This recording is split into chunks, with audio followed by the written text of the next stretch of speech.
Bodhisattva Baba Saheb doctor Bhimrao ji के चरणों में नमन करते हुए, अम्बेडकर कोई व्यक्ति का नाम नहीं, वो एक आंदोलन का नाम है, एक चिंगारी का नाम है, एक ज्वालामुखी का नाम है। इसीलिए अमेरिका जैसे शक्तिशाली देश के राष्ट्रपति कहते हैं कि काश डॉक्टर अम्बेडकर हमारे देश में पैदा होते तो हम उन्हें सूर्य कहते। इस संसार में बहुत सारे डॉक्टर हुए, जैसे कि आप सभी लोग भी जानते हो, जिन्होंने खांसी जुकाम बुखार का इलाज किया और ना जाने अनगिनत बीमारियों का उन्होंने इलाज किया।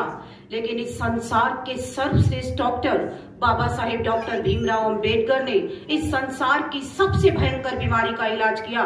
जिनके गले में हांडी हुआ करती थी उनके गले में उन्होंने टाई पहना दी, और जिनकी कमर के पीछे झाड़ू हुआ करती थी उनकी कमर के पीछे कुर्सी बाबा साहेब ने लगा दी।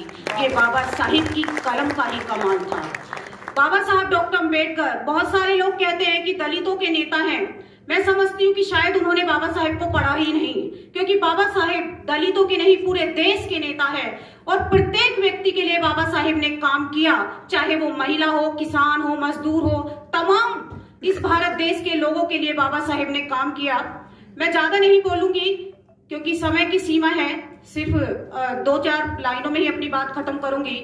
इस भारत देश में अम्बेडकर वादियों के लिए, दलित शोषित पीड़ित नारियों के लिए पूरे देश में एक तूफान का माहौल है।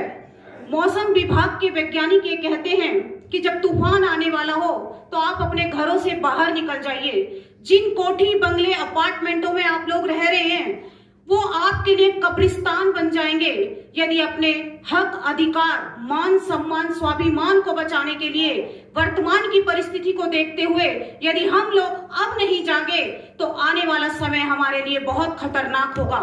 हमारी आने वाली पीढ़ियां गुलाम बनेगी और उसको गुलाम बनने से कोई रोक नहीं सकता, क्योंकि मुर्दे पड़े हैं अपनी अपनी कब्रों में और जिंदा मुर्दे खाते पीते चलते फिरते मुर्दे पड़े हैं अपने अपने कमरों में। तो कमरों से बाहर निकलने की जरूरत है, एक आंदोलन करने की जरूरत है, एक बगावत करने की जरूरत है।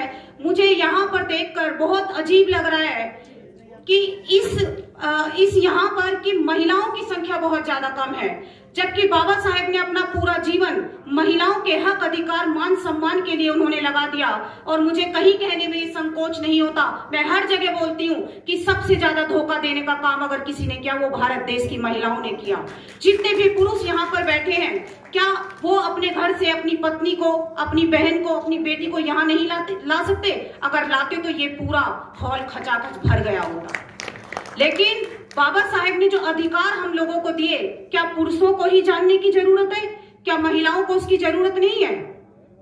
और आज मैं आपको बता कर जा रही हूं कि बाबा साहेब का सपना कभी भी पूरा नहीं हो सकता यदि इस देश की 50% की आबादी जो महिलाओं की है, जब तक वो भागीदारी नहीं निभाएगी, जब तक हम अपने घरों से अपनी बहन बेटियों को निकाल कर नहीं लेकर के आएंगे। और इसीलिए ये मिशन पीछे हुआ है। तो आज ही यहाँ पर संकल्प कीजिए, क्योंकि मैं समझती हूँ कि पुरुषों के बदलने से कुछ नहीं होने वाला। अगर एक परिवार में एक महिला बदलती है तो समझ लीजिए उसकी आने वाली 7 पीढ़ियां बदल जाती है।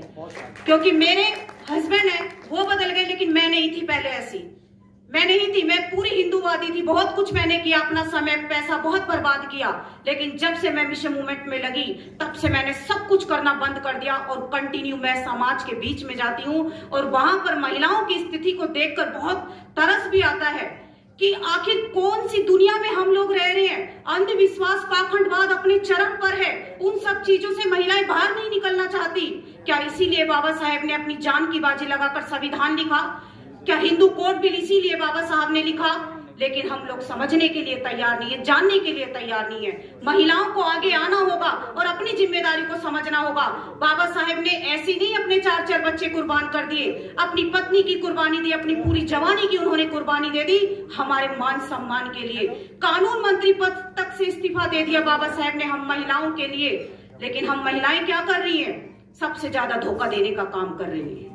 तो मैं बस आखिर में एक बात ही कह के जाऊंगी कि बाबा साहब डॉक्टर अम्बेडकर ने जितना कुछ हमारे लिए किया वो एक माँ ही कर सकती है। और ऐसी ही एक घटना बताकर अपनी बात खत्म करूंगी, और वो घटना है 20 फरवरी 1929 के महाराष्ट्र के वर्धा की ये घटना है, जब वाल्मीकि समाज के हमारे भाई धरने पर बैठ जाते हैं। गांधी का आश्रम भी पास में ही होता है और झूठी सच्ची सहानुभूति दिखाने के लिए वो भी वहां पर चला जाता है। लेकिन जैसे ही हमारे लोगों को पता चलता है कि बाबा साहेब डॉक्टर अंबेडकर आ रहे हैं तो हमारे भाई बंधु जाते हैं दौड़े दौड़े, हमारी बहन बेटियां जाती हैं दौड़ी दौड़ी, बाबा साहेब के गले में फूल मालाएं पहनाती हैं, उनकी आरती उतारती हैं। शाम को गांधी बाबा साहेब के साथ बैठता है और कहता है, डॉक्टर अंबेडकर, जो काम तुम कर रहे हो, तुम भी इस समाज का भला चाहते हो और मैं भी इस समाज का भला चाहता हूं। तुम भी इस समाज का उद्धार करना चाहते हो और मैं भी इस समाज का उद्धार करना चाहता हूं। आखिर ये लोग तुम्हारी जय जयकार क्यों करते हैं और मेरी जय जयकार क्यों नहीं करते? तब बाबा साहेब एक बात कहते हैं कि मिस्टर गांधी, तुम इस समाज की दाई हो सकती हो और दाई का पैसा होता है घर घर जाकर, चौखट चौखट जाकर झूठा सच्चा प्यार जताना और ज्यादा से ज्यादा मेहनताना वसूल करना। लेकिन बच्चे को जो सच्चा प्यार करती है वो उसकी माँ करती है और मैं इस समाज की माँ हूँ।